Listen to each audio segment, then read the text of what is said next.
Cubs fans, there's something going on behind the scenes with this team that isn't getting the attention it deserves. We keep talking about the opening day roster, who's going to be there, who's not, but nobody's talking about the guys who are actually going to make this season different.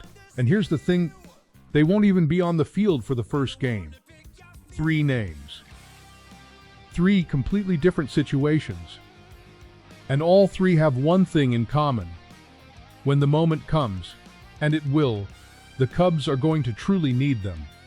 Stick with me here, because this conversation is going to change the way you see this team in 2026. Opening day is right around the corner, and the Cubs are going to take the field without 3 guys who could completely change the look of this season.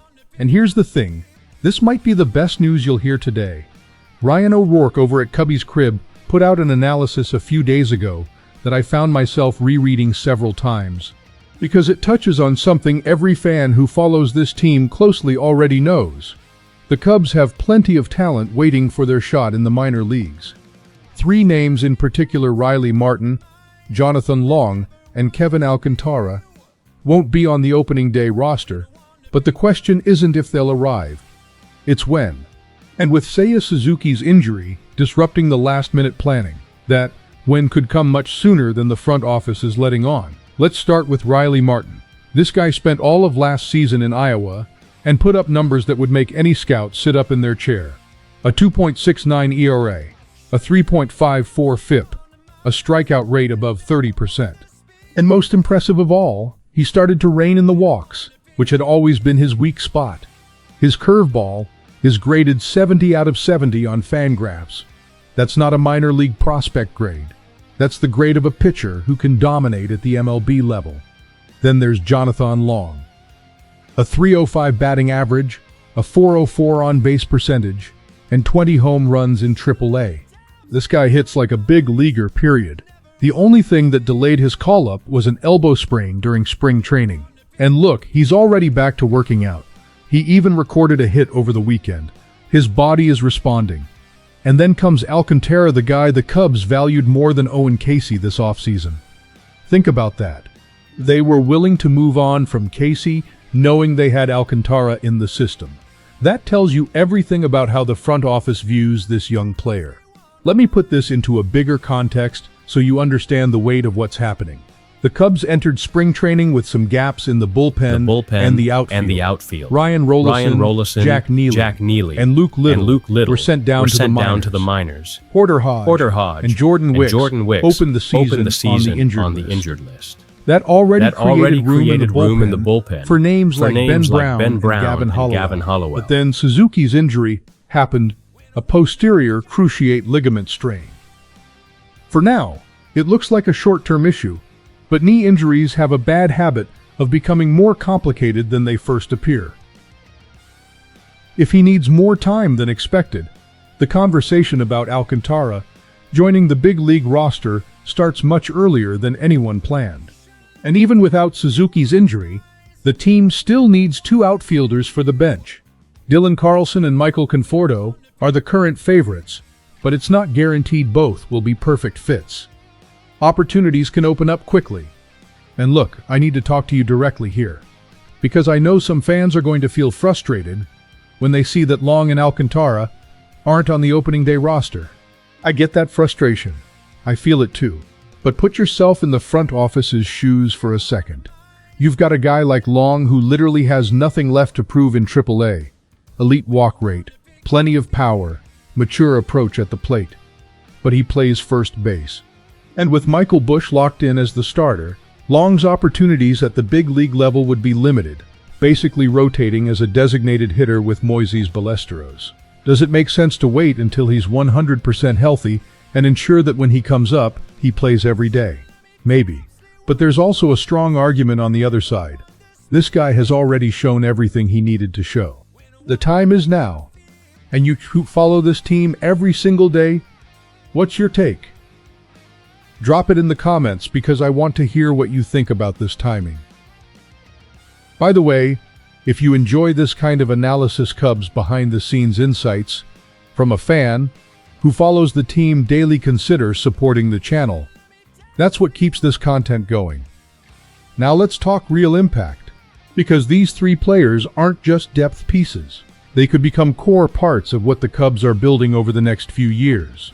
Martin in the bullpen represents something very specific, a left-handed option with strikeout power who brings a different look compared to guys like Hobie Milner and Caleb Thielbar who are already there. This isn't redundancy, it's quality depth. And in a bullpen that will need a lot of innings over 162 games, having Martin available in Iowa as the first call-up option is a luxury few teams have. Long changes the conversation about how the Cubs can use their offensive bench. A right-handed hitter with a .404 on-base percentage as an impact option against left-handed pitching. That's a real competitive advantage.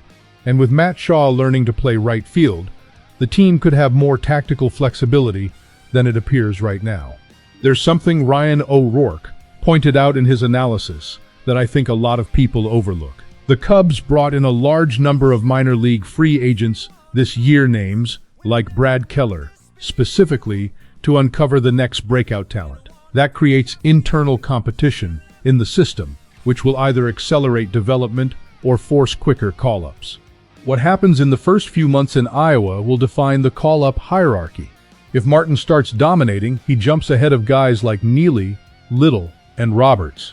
If Alcantara fixes his strikeout rate, which was close to 30%, his path to the big leagues becomes much shorter. And here's a detail not many people are talking about.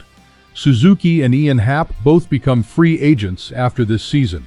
The Cubs need to know what they have in Alcantara before that window closes. It makes perfect sense to test him at the highest level sometime in 2026. Look, let me be honest with you about what I think of this whole situation. I believe Long should have a spot on the opening day roster. I know the opportunities might be limited, but this guy has done everything asked of him. More than a full season dominating AAA. Numbers that most MLB starting first basemen would love to have. There comes a point where holding a prospect back starts to feel less like strategy and more like bureaucracy. And I think Long has reached that point. As for Alcantara, I understand the logic of letting him play every day in Iowa. He's 22 years old, has enormous potential, and his strikeout rate is a real issue that needs to be addressed. But I also know how outfielder development works in this league. Sometimes the best classroom is facing MLB-level competition, and the Cubs are going to have to make that decision sooner rather than later. Riley Martin is honestly the one who excites me the most on this list. A lefty with a 70-grade curveball and a 2.69 ERA in AAA. How long does that guy stay out of the big leagues? Not long. You can count on that. Let's imagine the scenarios that could unfold here. Scenario 1. Suzuki takes longer than expected.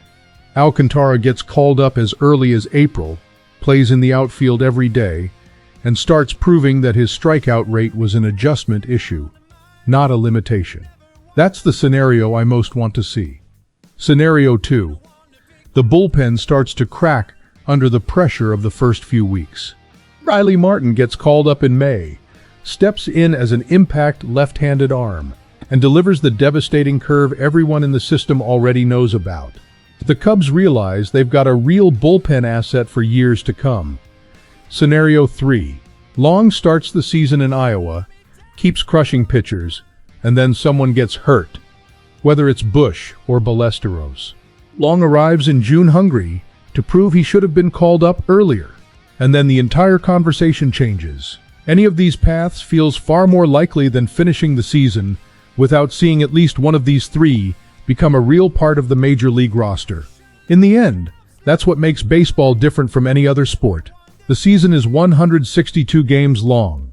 Injuries happen. Slumps happen. The opening day roster is rarely the same roster that finishes the season. And the Cubs have something not every team has, a real pipeline with players ready and waiting for the call. Riley Martin, Jonathan Long, and Kevin Alcantara aren't in limbo. They're revving the engine. So here's the question I'll leave you with. Which of the three do you think will have the biggest impact when the time comes? Martin with that curveball, Long with that bat, or Alcantara with the potential the Cubs clearly believe in more than any other prospect in the system? Let me know in the comments. Until the next video, go Cubs!